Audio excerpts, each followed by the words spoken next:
Actes des Apôtres, chapitre 19, au verset 1 à 3. Il est dit, pendant qu'Apollos est à Corinthe, Paul traverse la région des montagnes et il arrive à Éphèse. Il y a point.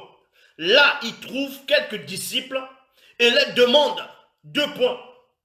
Quand vous êtes devenu croyant, est-ce que vous avez reçu le Saint-Esprit? Ils répondirent, mais nous n'avons même pas entendu dire qu'il y a un Saint-Esprit. Nous n'avons même pas entendu dire qu'il y a un Saint-Esprit.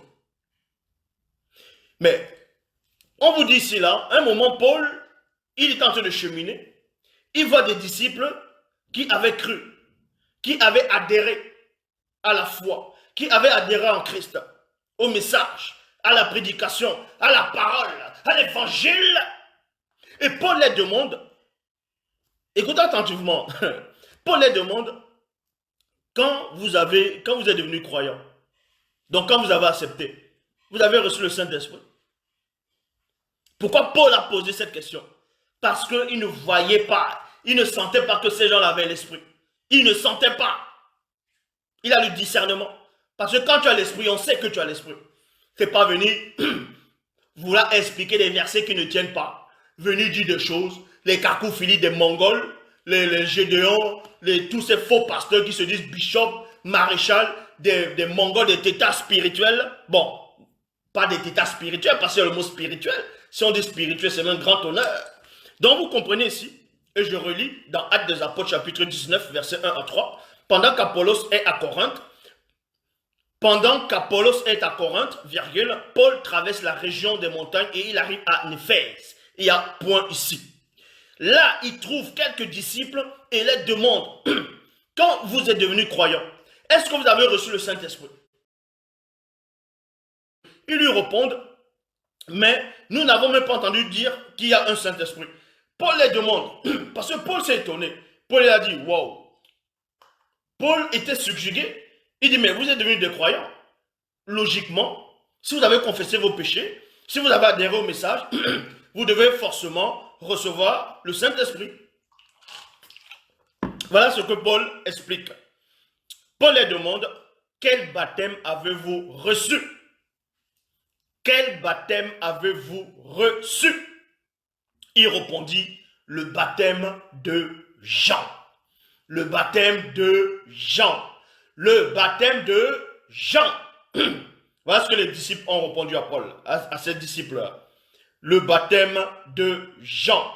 Mettez des cœurs, mettez des cœurs. Le baptême de Jean.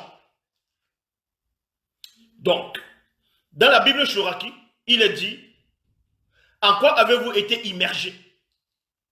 Ils disent, à l'immersion de Johanna.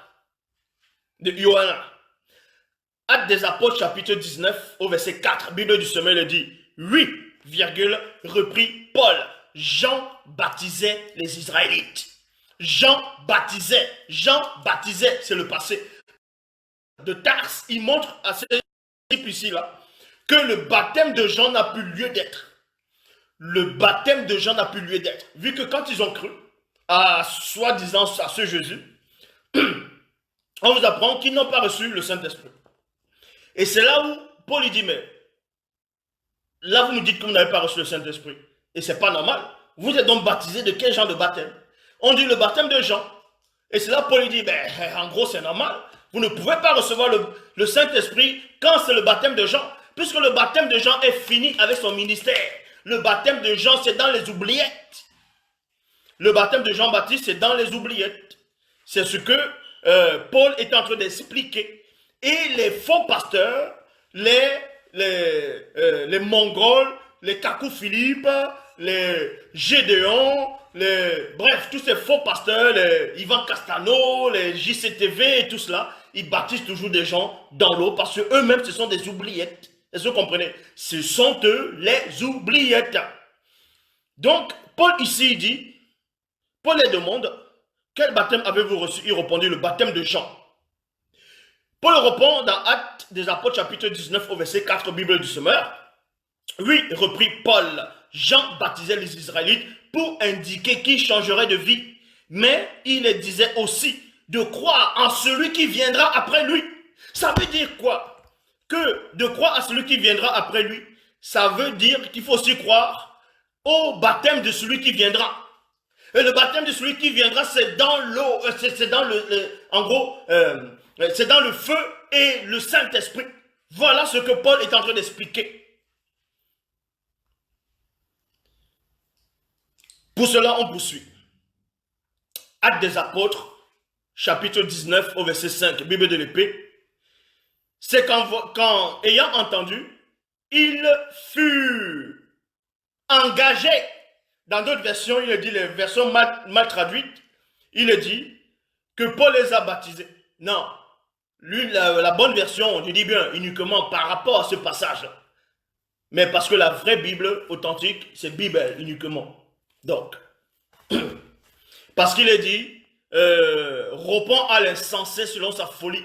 Donc, ils utilisent les Bibles classiques, j'entre dans les Bibles classiques, et je les démontre même encore que je suis le maître là-dedans. Donc, Paul ici, dans Actes des Apôtres, chapitre 19, au verset 5, il est dit, c'est qu'ayant entendu, ils furent engagés. Il fut engagé. Il fut engagé. Il fut engagé. Ici, là, c'est quoi? Paul les a fait recevoir le mundi, le Saint-Esprit. C'était ça l'engagement, la consécration. Ça n'a rien à voir avec le baptême d'eau.